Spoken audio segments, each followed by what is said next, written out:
Friends, ఈరోజు పప్పు మామిడికాయ వండుతున్నానండి. నేను చూపిస్తాను. పప్పు కడిగేసి పక్కన పెట్టేసుకున్నా, కుక్కర్లో పెట్టేసానండి. గమ్మున అయిపోద్దని మళ్ళీ పొద్దుటే పిల్లలకి జల్లేసి క్యారేజీ పెడతాం కుదరదని కుక్కర్లో పెట్టేశాను.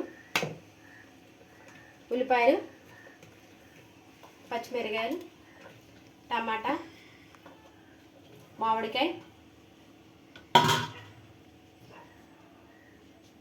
వాటర్ పోసేసుకుంటున్నాయండి సరిపడంత.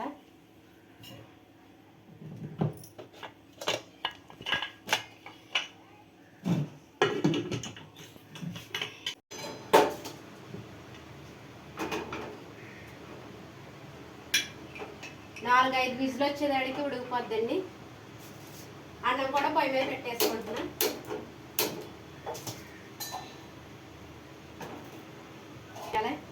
బట్టలు నానబెట్టేసి ఉతికేసుకుంటాను.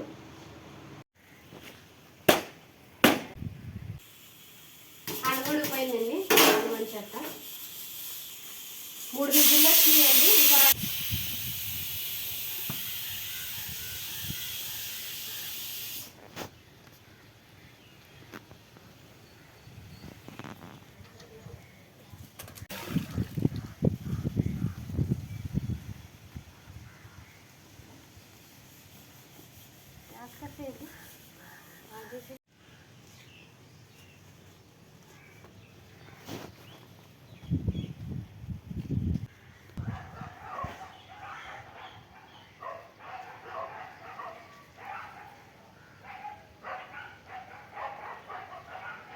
ఉతికేసండి బట్టల. పప్పు ఉడికిందనే చూసుకుంటా.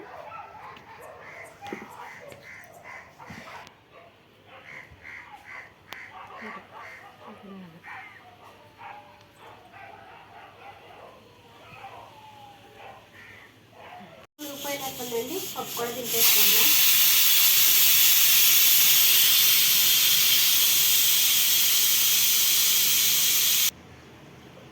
రుబ్బేసుకుంటాను.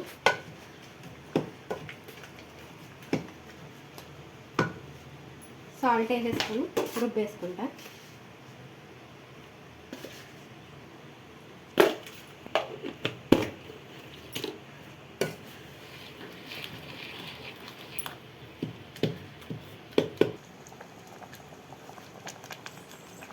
పప్పు ఉడికిపోయి రుబ్బేసాను కండి. తాలింపు పెట్టేసుకుంటాను.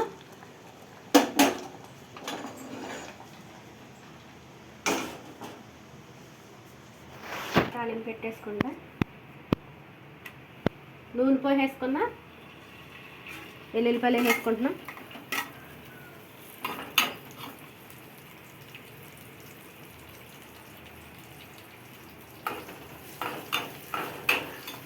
పొద్దుటే 6ంటికి లేచారండి. 8ంటికల్లా క్యారేజీ అవ్వదు పిల్లలిద్దరికి. ఈరోజు పెద్ద పిల్ల బడికి వెళ్ళట్లేదు. పిల్లకి జ్వరం వచ్చేసింది. చిన్నపిల్లకి కూడా గొంతుగ్రామ పట్టేసింది. అయినా చిన్నపిల్ల వెళ్ళిపోతుందండి క్లాసులో అని. పెద్ద పిల్ల ఇంటికాడ ఉండిపోయిందిక. మన వర్షాలకి ఇప్పుడు ఎండకి వాతావరణం చాలా తేడా వచ్చేసిందండి. పిల్లలకి అందరికీ గొంతుగ్రామ పట్టేసింది. అందుకే పిల్లలకి కాచి నీళ్ళు గట్ట పిల్లలకి ఇవ్వండి.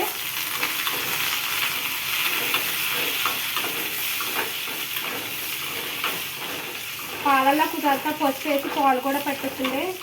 అందరికీ గొంతుగ్రామ పట్టేసినాయి. మా పిల్లలిద్దరికీ కూడా గొంతుగ్రామ పట్టి జ్వరం వచ్చేసిందండి.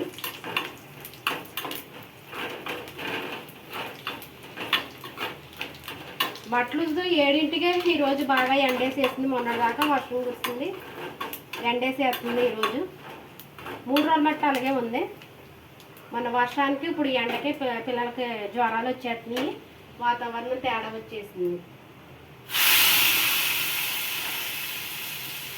మామిడికాయ అయిపోయింది.